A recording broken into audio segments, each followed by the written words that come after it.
Hoje nós estamos visitando aqui no centro de Teresina a Casa de Odilon Nunes, Museu do Piauí. E aqui a gente faz uma imersão pela história do Piauí, por todo mundo que ajudou a construir a nossa história e a nossa identidade.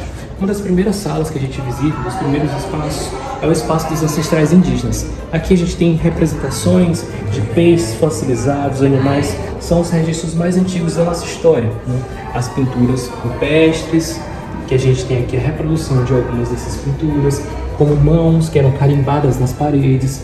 Aqui a figura do eixo, né? Uma das figuras do eixo, que aqui está de 6 pontas, mas a gente tem ele com 9 pontas, com 13 pontas, com várias pontas diferentes. Aqui é o que a gente chama de código genético, né? Ou centopeia, ele é chamado assim.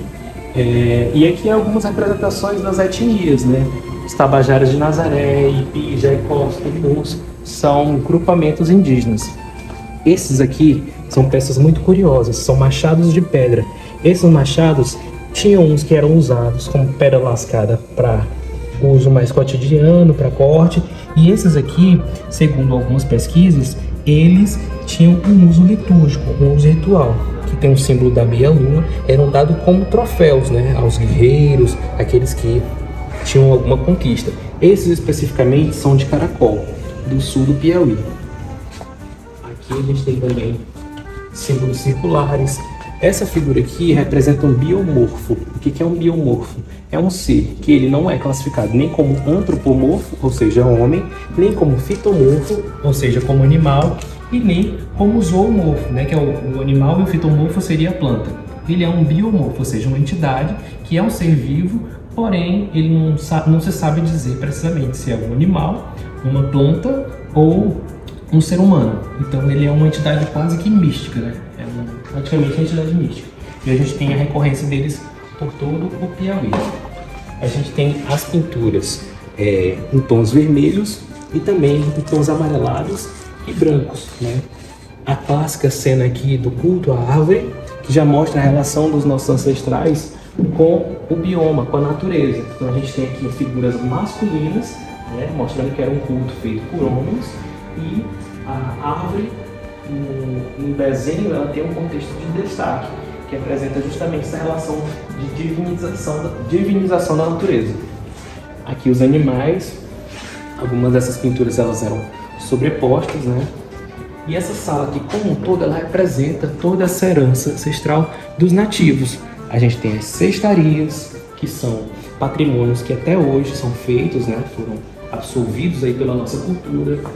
Temos artefatos indígenas como os cocares, as panelas de barro que são feitas até hoje também, as flechas, que essas aqui especificamente vieram do Maranhão, né? Da etnia Guajajara, que são indígenas que estão aqui no nosso entorno. Essas urnas funerárias aqui eram os ritos funerários indígenas. Aqui a gente tem um crânio, né, de verdade, os restos mortais de uma criança entre 6 e 8 anos de idade.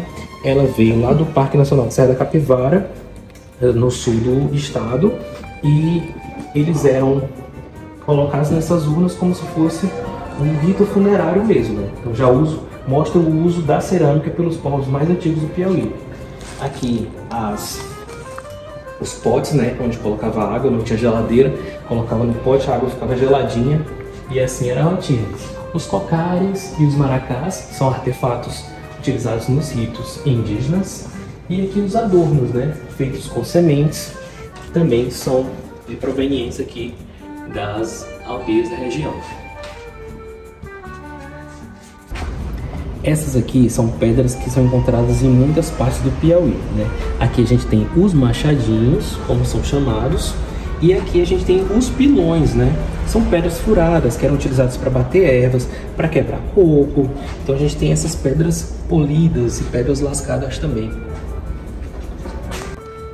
Aqui nós temos outra parte importante da nossa história, o povo negro, né? O povo que também ajudou a construir a identidade do Piauí.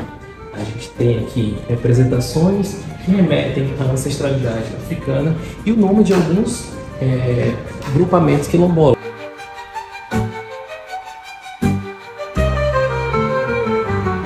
Aqui um triste registro de um passado sombrio, que era um tronco utilizado para castigar, para prender os escravos, né? Eles ficavam presos pelos pés, pelas mãos aqui. Esse aqui especificamente, ele veio de Aroazes, Piauí, né? Região de Aroazes. Aqui os tambores, aqui também cerâmicas utilizadas pelos negros e aqui instrumentos que eram utilizados para prender e também para castigar, como a gargantilha, né? Imagina sob o calor do Piauí você ficar com um objeto desse de ferro esquentando e no pescoço, preso, apertado, um suplício que não era, né? E isso aqui que tinha essas pontas que machucavam realmente a pele, então era bem sofrimento mesmo. Aqui a gente tem os ferros de marcar, né? Hoje os ferros de marcar boi, eles são mais delicados do que isso, porque eles são só a linha. Imagine esse ferro em brasa, triscando na pele de uma pessoa, de um ser humano, né? Era utilizado para marcar os escravos.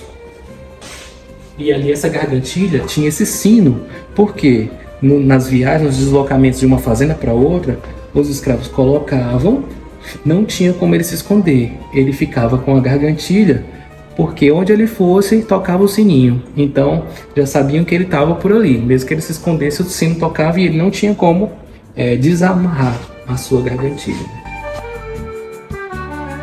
Aqui estamos em outro período da história, no período do Piauí Imperial, né? Mobiliários que eram utilizados nas casas das famílias mais abastadas da região. Aqui, o retrato de Dom Pedro II, imperador, que teve uma atividade muito importante, teve muitos avanços, né, na época do segundo reinado do imperador Dom Pedro II. Aqui uma representação dele gigante, né?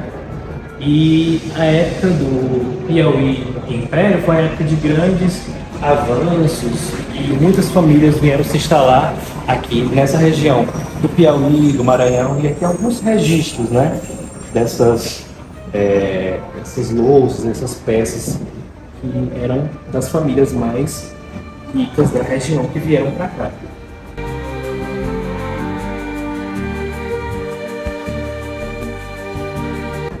Continuando aqui na época do Império, a gente teve figuras de destaque como Simplício Dias, que viveu ali na região do litoral de Parnaíba. Viveu entre 1773 e 1829 e mobilizou bastante a economia daquela região.